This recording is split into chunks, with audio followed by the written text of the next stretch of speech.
รางวัลเลข6 ตัวเลขที่ออกได้แก่ หมายเลข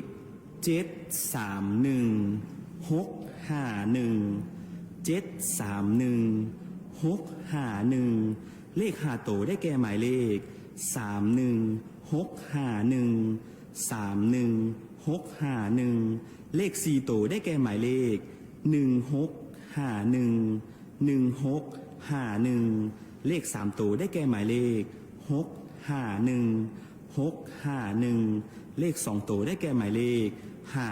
51และเลข1 ตัวท้ายได้แก่หมายเลข1 หมายเลข1ผลการออกเลขรางวัลหวยพัฒนาเลข6 ตัวก็ได้ออกมาสำเร็จเป็นที่ยำห้อยต่อไปมันจะได้ทำการออกเลขรางวัลสลากพัฒนา5/45ขอให้พนักงานออกเลขรางวัลได้ออกมาประจำที่อยู่อุปกรณ์ออกเลขรางวัล